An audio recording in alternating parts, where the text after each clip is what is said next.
ঘটনাটি ঘটেছে অত্যন্ত দুঃখজনক একটি ঘটনা। আপনারা জানেন যে গত 24শে জুলাই আগস্টের ছাত্রদের, সাধারণ মানুষের আত্মত্যাগের বিনিময়ে, রক্তের বিনিময়ে আমরা যে ফ্যাসিস্ট এবং স্বৈরাচার মুক্ত দেশ পেয়েছি এবং যে দেশকে নিয়ে আমাদের অনেক স্বপ্ন,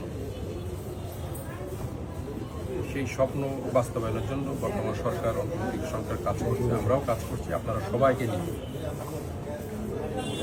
এই ফ্যাসিস্ট স্বৈরাচার সরকার 16 বছর এই দেশের মানুষের উপরে যে অপরিসীম অত্যাচার, নির্যাতন চালিয়েছে, তার চিত্র, তার প্রকৃতি আপনারা দেখেছেন। গতকালও আমাদের মাননীয় প্রধান উপদেষ্টা সেই ভয়াবহ আয়নাঘর পরিদর্শন করেছেন, আপনারা দেখেছেন। সেখানকার চিত্র আমরা টিভিতে কিছু দেখেছি। অত্যন্ত মানে কি বলে, দুর্ভাগ্যজনক এবং অত্যন্ত নির্মম সেই চিত্র।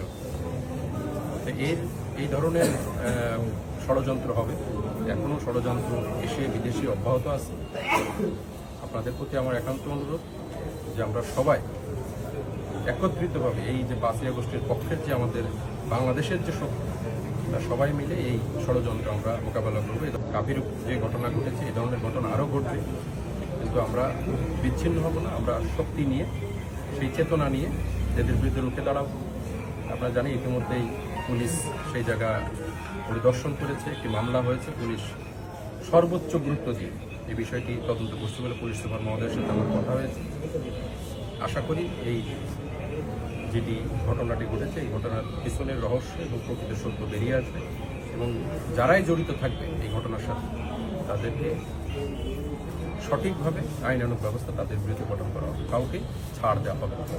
ইতিমধ্যে আমার উপজেলা নির্বাহী অফিসারও সেই জায়গা পরিদর্শন করেছে এবং তার ফ্যামিলি পুনর্বাসনের জন্য সরকারি বিধিবিধান প্রতিপালন সাপেক্ষে যেটা করা উচিত জেলা প্রশাসন সেটি করবে। ধন্যবাদ।